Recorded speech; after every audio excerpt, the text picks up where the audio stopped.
স্পিনাররাই যে আক্রমণ করবেন দুই প্রান্ত থেকে এখন মোটামুটি নিশ্চিত বলাই যায়, এবং খুলনা টাইগার্সের স্পিন আক্রমণটাও বেশ শক্তিশালী, এন্টারটেইনমেন্ট ভ্যালুটা রয়েছে। দারুণ টার্নও পেলেন মেহেদী হাসান মিরাজ, আবেদন করছেন অবশ্য, আম্পায়ার সে আবেদনে সেভাবে সাড়া দেননি।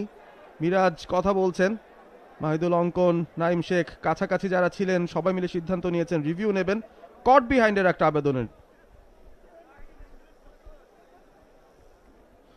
হ্যাপেনিং ওভার, মেহেদী হাসান মিরাজ বল করলেই মনে হচ্ছে কিছু না কিছু ঘটবে, সেই জিনিসটাই হয়েছে। রিভিউ টেকেন, ওখানে থিসারা পেরেরার বিপক্ষে নেওয়া হয়েছে ডিআরএসটা। স্টাম্পের অনেক বাইরের বল, স্পিন করে বেরিয়ে যাচ্ছিল, যাওয়ার মুখে ব্যাটের পাশ দিয়ে গেছে। আমার মনে হচ্ছে যে একটা গ্যাপ কিন্তু আমরা এখান থেকে খালি চোখে দেখতে পাচ্ছি, একটা ডে লাইট কিন্তু স্পষ্ট।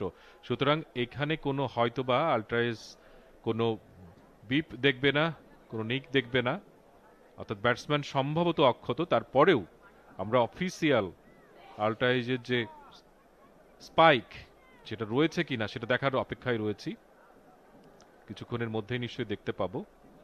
অর্থাৎ রিভিউটা লস্ট করতে হবে, এবং উইকেটেও সেটা নমুনা আমরা দেখছি। আল্ট্রাইজ কোনো বিপ দিচ্ছে না, যেটা মনজুর মোর্শেদ বলছিলেন, খালি চোখেই দেখে বোঝা যাচ্ছিল ব্যাট বলের মধ্যে একটা গ্যাপ আছে।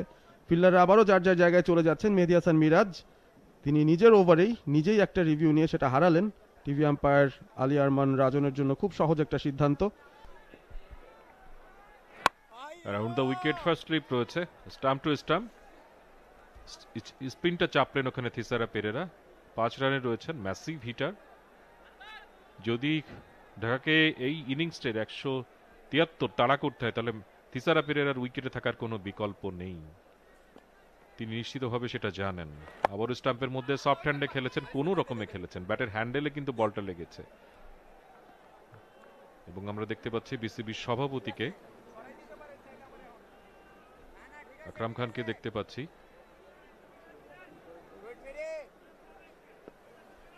প্রেসিডেন্ট বক্সে, এবং সেখানে গুরুত্বপূর্ণ অতিথি এসেছেন, তিনিও তাদের সঙ্গে বসে খেলা দেখছেন। মিরাজ কিন্তু আজকে চমৎকার বোলিং করছেন।